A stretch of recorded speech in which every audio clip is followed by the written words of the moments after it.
ክርያላይሶን ኣብ ሰሙን ሕማማት ዝጽለዩን ዘይጽለዩን ጸሎት ኣይኖትዮም። ኣብ ሰሙን ሕማማት ኣጻውማናን ኣመጋግባናን ብኸመይ ዓይነት መንገዲ ክንሕልፍያ ቅድስት ቤተክርስቲያንና እትእዘዘና። ስጋዊ ርክብ ኣብ ሰሙን ሕማማት ሓጢያት ድዩ ንዝብሉ ሕቶታት ብዝተኻለና መጠን ንምምላስ ንምግላጽ ክንፍትን ኢና። ንስኻትኩም እውን ሰሚዕኹም ነዚ ግዜ ብስግደት ጥራይ ዘይኮነ ብጸሎት እውን በርቲዕኹም ክትሕልፍዎ ንዘኻኽረኩም።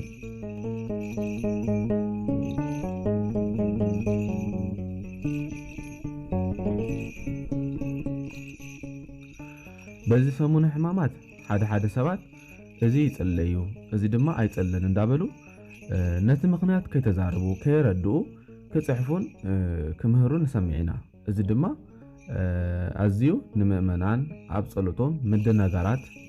ዝፈጥርን ናይ ምጥርጣር የእቶም እዩ። ከም ዝፍለጥ ኣብዚ ሰሙን ሕማማት ናይ ጎይታናን መድኃኒናን ኢየሱስ ክርስቶስ ዝተቐበሎ ስቃይ መከራ እንዝከረሉ እምበር ናይ ካልኦት ቅዱሳን ወይ እውን በዓላት እንዳኽበርና እናሐስበሉ ጊዜ ኣይኮነን። ምክንያቱም ናቶም በዓል ካብ ናይ ጎይታናን መድኃኒናን ኢየሱስ ክርስቶስ ካብ ዝተቐበሎ ሕማም ካብ ዝተቐበሎ መከራ ካብ ዝተቐበሎ ስቃይ እቲ ንወዲ ሰብ ኢሉ ካብ ዝኸፈሉ ውዕለታ ኣይበልጽን እሞ ኣብ ሰሙነ ሕማማት ይትረፍ ንሕና እቶም በአጸደ ነፍስ ዘለው ቅዱሳን እውን እንተኾኑ ናይ ጎይታ ሕማማት ዝዝከሩሉ እምበር ናይ በዓሎም ክብሪ ዝዝከሩሉ ኣይኮነን። ኣብ ሰሙነ ሕማማት ምእመናን ካብ ዝጽልይዎም ጸሎት ድማ ውዳሴ ማርያም፣ መዝሙረ ዳዊት፣ ሰይፈ ስላሴ፣ ሰይፈ መለኮት፣ አርጋኖን፣ ሰኔ ጎልጎታ፣ ትምህርተ ህቡአት፣ ድርሳነ ማህያዊ፣ ድርሳነ መድኃኔ ዓለም እዚኣቶምን ካልኦትን እዮም። ሓደ ሰባት ካበይ ከም ዝረኸብዎ ተዘይተፈልጠ ውዳሴ ማርያምን መዝሙረ ዳዊትን ጥራዩ ዝጽለይብሉ እዚ ኣዝዩ ስሕተት እዩ። እዞም ኣብ ላዕሊ ዝዘርዘርናዮም ናይ ጸሎት መጽሓፍቲ ኣብ ሰሙነ ሕማማት ክንጽልዮም ንኽእል ኢና። ብርግጽ ኣብ ናይ ሰሙነ ሕማማት ስርዓት ዘይኣትው ጸሎት ኣለዎ። ንሳቶም እውን መልክዓ ማርያም፣ መልክዓ ኢየሱስ እዚኣቶም ኣይጽልዮን እዮም። መልክዓ ኢየሱስ ሰላም ለትንሳኤከ ሰላም ለእርገትከ ዝብል ሰላምታ ወይ እውን ምስጋና ኣለዎ። ስለዚ ክሳብ ዓርቢ ዘሎ ግዜያት ናይ ጎይታ ትንሳኤን እርገትን ዘይኮነ ናይ ጎይታ ሕማም ጥራይ ስለ ዝዝከር እዩ። ከምኡውን ኣብ ሰሙነ ሕማማት ናይ መላእኽቲ ድርሳናት ናይ ቅዱሳን ገድላት ኣይጽለን እዩ ወይ እውን ኣይንበብን እዩ። እዚ ዝኾነሉ ምክንያት ተተጸለየ ነውሪ ስለ ዝኾነ ዘይኮነ ኣብ ሰሙነ ሕማማት ንቅዱሳን መላእኽቲ ንቅዱሳን ኣቦታት ንቅዱሳን ኣዴታት ብድርሳናቶምን ብገድላቶምን እንዝክረሎም ግዜ ስለ ዘይኮነ እዩ። ከምኡውን ኣብ ሰሙነ ሕማማት ናይ ግዝት በዓላት ወይ እውን ዓበይቲ በዓላት እንተውዒሎም ሰሙነ ሕማማት ስለ ዝስዕሮም ንሳቶም እውን ኣይሕሰቡን እዮም። አንድ ዕላማ ኣብ ሰሙነ ሕማማት ኣብ ቅድስት ቤተክርስቲያንና ብዙሕ መጽሓፍቲ ስለ ዝንበቡ ካብ ጸሎትና ቀጽልና እቶም ዝንበቡ መጽሓፍቲ ብነፍስና እንዳሰማዕናዮም ናይ ጎይታ ሕማም ንኽንዝክር እዩ። መልክዓ ማርያምን መልክዓ ኢየሱስ ዘይጽልይሉ ምክንያት እዞም ጸሎት ንውልቂ ጥራይ ወይ እውን ናይ ውልቂ ጸሎት ጥራይ ዘይኮኑ ኣብ ማህሌት ዝጽለዩ ናይ ማህሌት ምስጋና እውን ስለ ዝኾነ እዩ። ስለዚ ኣብ ሰሙነ ሕማማት ቅዳሴ ብጀካ ዕለተ ሐሙስ ኣብተን ካልኦት መዓልታት ስለዘየለ እዞም ጸሎት ንግዚኡ ኣይጽለዩን። ውዳሴ ማርያም፣ መዝሙረ ዳዊት፣ አርጋኖን፣ ሰይፈ ስላሴ፣ ሰይፈ መለኮት፣ ሰኔ ጎልጎታ፣ ውዳሴ አምላክ ብውልቂ ክንጽሊ ዝኽልክል ስርዓት የለን። ጸላእ ሰናይ ኣብ ሰባት እንዳሓደረ ኣጎል ናይ ቤተክርስቲያን ናይ ስርዓት ጠበቃ እንዳመሰለ ንሰሙነ ሕማማት እንዳመኽነየ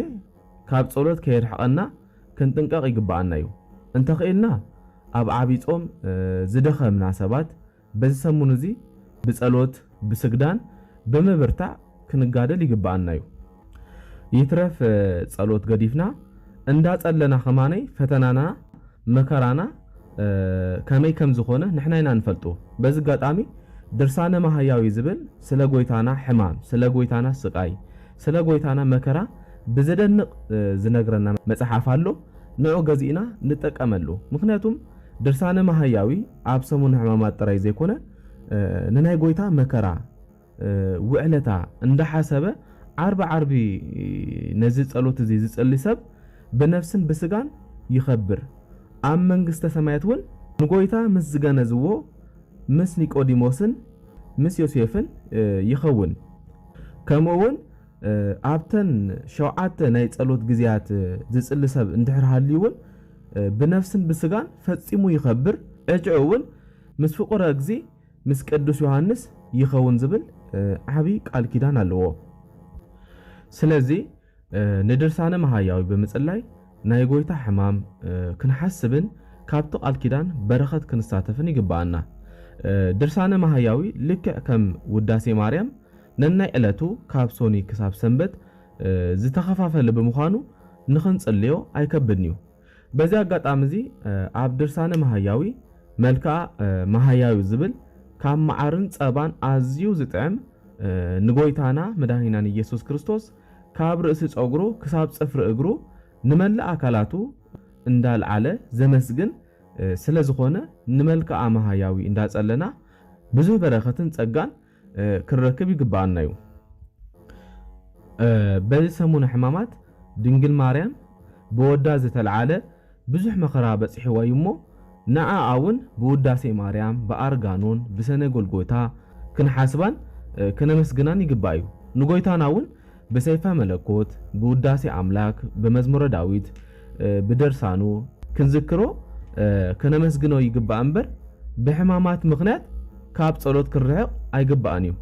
ኣብ ሰሙነ ሕማማት ጸሎትናን ኣመጋግባናን ከመይ ክኸውን ከም ዘለዎ ቅድስቲ ቤተክርስትያንና ኸ እንታይ ትእዝዘና ንዝብል ክርኢን ከለና በዚ ሰሙነ ሕማማት ናይ ቅድስቲ ቤተክርስትያንና ናይ ስርዓት መጽሓፍ ዝኾነ ናይ ካህናት ናይ ምእመናን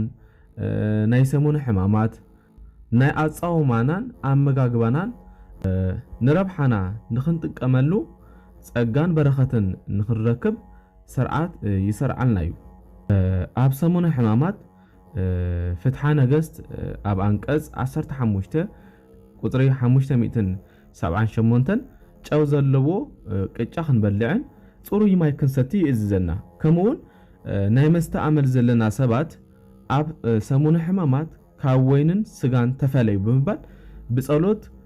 ክንምሰጥ እምበር መስተ ከይንሰቲ ይእዝዘና እዩ ኣብዚ ክነስተውዕሎ ዝግባአና ነገር ኣብ ሰሙነ ሕማማት ብቅጫን ማይን ናይ ምጻም ጸጋን ልምድን ዘለና ሰባት እንተ ንጸውም ወይ እውን እንተ ንትግብሮ ብዙሕ በረኸት ንረክብ ልምድን ጸጋን ዘይብልና ተኾይና ግና ግዴታ ኣይኮነን ኣብዚ ሰሙነ ሕማማት ክንጸውም ከለና ብቂምታን ብነገርን ምስ ፈተውትና ተባይስና ብሓሜት ተጨማሊቕና በአንደበትና ሕማቕ እንዳተዛረብና ክንጸውም ኣይግባእ ምክንያቱም ጾም ክንጸውም ከለና ካብ እኽለ ማይ ጥራይ ዘይኮነ ክንክልከል ዝግባአና እተን ሓሙሽተ ህዋሳትና እውን ማዕረ ክጾም ኣለዎን ሕማቕ ካብ ምርኣይ ሕማቕ ካብ ምዝራብ ዝተፈላለየን ክንቁጠብ ይግባአና እዩ ምክንያቱም ኣፍናን ልብናን ዘይራኸበሉ ቃልናን ተግባርናን ዝተረሓቁሉ ጾምና ጾም ዘይኮነስ በረኸት አልቦ ልምዲ ዝኸውን ኣብ ውሽጢ ሰሙነ ሕማማት ኣብ ዘሎ ናይ ኣክፍሎት መዓልታት ክርኢን ከለና ናይ ሰሙነ ሕማማት ኣክፍሎት ከም መንፈሳዊ ልምድናን ብርትዓናን ብክልተ መልክዕ ኣማራጺ ኣቐሚጡልና ኣሎ ንሱውን ንዓርብን ቀዳምን ንኽልቲኦም ብሓንሳብ ክጸመን ዝኽእል ሰብ ክሳብ ለይቲ ማለት ደርሆ ክሳብ ዝንቁ ወይ እውን ክሳብ ቅዳሴ ዝውድእ ምግቢ ኣይብላዕ ይብለና ነገር ግን ነዘን ክልተ መዓልታት ብሓንሳብ ክንጾመን ተዘይክኢልና ግና ናይ ቀዳም ጾም ይጹም ብምባል አቀሚጡልና ኣሎ እዚ ዘርዚርና ክሪኦን ከለና ዓርብን ቀዳምን ብሓንሳብ ጽምዎን ዝበለ ኣብዘን ክልተ መዓልታት ዝግበር አኽፍሎት እዩ ንሱውን ሓሙስ በሊዕና ዓርቢ ክንሰግድ ውዒልና ዓርቢ እኽለማይ ከይጣዓምና ቀዳም ውዒልና ካብ ትንሳኤ ድሕሪ ቅዳሴ ዘሎ ክንበልዕ ዝእዝዘና እዩ ነዘን ክልተ መዓልታት በሓድነት ወይም በሓንሳብ ክንጾመን ተዘይክኢልና ግና ናይ ቀዳም ጾም ይጹም ይብል ናይ ቀዳም ጾም ይጹም ምባሉ ዓርቢ ብጾምን ብስግደትን ውዒልና ናይ አክፍሎት ልምዲ ዘይብሎም ሰባት ወይ እውን ንዝተወሰነ ግዜ ክጾሙ ዝኽእሉ ሰባት ዓርቢ በሊዖም ንቀዳም ይኽፍሉ ወይ እውን ካብ ቀዳም ምጽዋም ይጀምሩ ክሳብ ትንሳኤ ድሕሪ ቅዳሴ ይብልዑ ማለት እዩ እዚ ትእዛዝ እዚ ንዝሓመሙን ንደካማታት ሰባት ዘገናዘበ እዩ ኣብ ሰሙነ ሕማማት ፍትሐ ነገሥት አንቀጽ 15 ቁጽሪ 593 ንደቂ አንስትዮ መመላኽዒ ከይጥቀማ ከይገብራ ይእዝዝ እዩ እዚ ዝኾነሉ ምክንያት ድማ ዝኾነ ሰብ ቤተሰቡ ሞይቱ ወይ እውን እንደ ሓዘን ክኸይድን ከሎ ንሓዘን ዝምጥን አከዳድና እምበር ዓይነ ሰብ ዝስሕብ ዓይነት አከዳድና ገይሩ ኣይከይድን እዩ ስለዚ ኣብ ሰሙነ ሕማማት እውን ናይ ጎይታ ሕማም ናይ ጎይታ መከራ ናይ ጎይታ ስቕለት እንዳዘከርና እንሓዝነሉ እንበኸይሉ ዳ እምበር እንመላኽዓሉ ስለዘይኮነ እዩ ደቂ ኣንስትዮ ካብዚ ዝኽልከላ ብምቕጻል ብናይ ቅድስት ቤተክርስትያንና ስርዓት መሰረት በዚ ሰሙነ ሕማማት ዝኽልከሉ ነገራት ኣሎ ንሳቶም ድማ ብኢድ ምጭባጥ ሰላም ምብሃል ምስዓዓም መስቀል ምስላም ከምኡውን ጥምቀት ወይም ክርስትና ክህነት መሃብ ፍትሓት ምስካር ከምኡውን ኣብዚሕኻ ምብላዕ ብፍላይ ከዓ ጠጥዑሙ ምግቢ ምብላዕ ዳንኬራ ዋዛ ሰሓቕ ፀዋታ በዚ ሰሙነ ሕማማት ዝተኸልከሉ እዮም ከምኡውን ኣብ መወዳእታ ሩካቤ ስጋ ኣብ ሰሙነ ሕማማት ሓጢኣት ድዩ ንዝብል ክርኢን ከለና በዚ ሰሙን እዚ ሓደ ሓደ ሰባት ብፍትወት ይፍተኑ እዮም ኣብ ሰሙነ ሕማማት እውን ናይ ፍትወት ጾር ኣዝዩ ዘሸግሮም ሰባት ይህሉ እዮም ነገር ግን ኣብ ሰሙነ ሕማማት ናትና ናይ ስጋና ሓጎስ ዘይኮነ ናይ ጎይታ ሕማም ናይ ጎይታ ስቃይ ናይ ጎይታ መከራ ናይ ጎይታ መግረፍቲ ስቕለትን ሞትን እንሓስበሉ ስለ ዝኾነ ሩካቤ ስጋ ክልኩል እዩ ነዚ እውን ኣብ ፍትሐ ነገሥት አንቀጽ 24 ቁጽሪ 923 ኣብታ ክብርቲ ዕለት ሰሙነ ሕማማት ነዚ ሓጢኣት ዝገብር ወይልኡ እግዚአብሔር ንደቂ ሰባት መርዓ ዝሰርዓሎም ቆልዑ ንምውላድ ጥራይ ኣይኮነን እንታይ ዳ ስለቲ ክሕሎ ዘይክእል ፍቃዱን እዩ እግዚአብሔር ሓንሳብ ዝሕለወሉ ሓንሳብ ድማ ፍቃዱ ዝፍጽመሉ ስርዓት ሰርዐ ነገር ግን ብርክሰት ኣይኹን እምበኣር ከሲሕዋት ኣብ ሰሙነ ሕማማት ዝግበር ሩካቤ ስጋ ሓጢኣት እዩ ኣብ ሓዳር ሩካቤ ስጋ ሓጢኣት ተዘይኮነ ነገር ግን ኣብቲ ዝተኸልከለሉ ዕለት ምፍጻም ግን ሓጢኣት እዩ ስለዚ ኣብ ሰሙነ ሕማማት ናይ ስጋ ስምዒት ዝእሰረሉ ስለ ዝኾነ ነዚ ዓብይ ግዜ ብጾምን ብጸሎትን ብስግደትን ናይ ጎይታ መከራ ናይ ጎይታ ስቃይ እንዳተኸፈልና እንዳሓሰብና ክነሕልፎ ይግባአና እዩ ማለት እዩ ድንግል ማርያም በቲ ዝተዋህባ ቃል ኪዳና ንሃገርና ኤርትራን ከምኡውን ንሃገረ ኢትዮጵያ ካብዚ አንጸላልዩ ዘሎ ናይ ክፍኣት ደመና ብምልጃኣን ብጸሎታን ብቃል ኪዳናን ተሓልወና አሜን በአርከስ ንሎሚ ከም ናይ አምላኽና ቅዱስ እግዚአብሔር ፍቃድ ዘቀረብናልኩም ትሕዝቶ እዚዩ ነይሩ ብዙሕ ተማሂርኩምሉ ከም ትኾኑ ተስፋ ንገብር ኩልኩላትኩም በብዘለኹሞ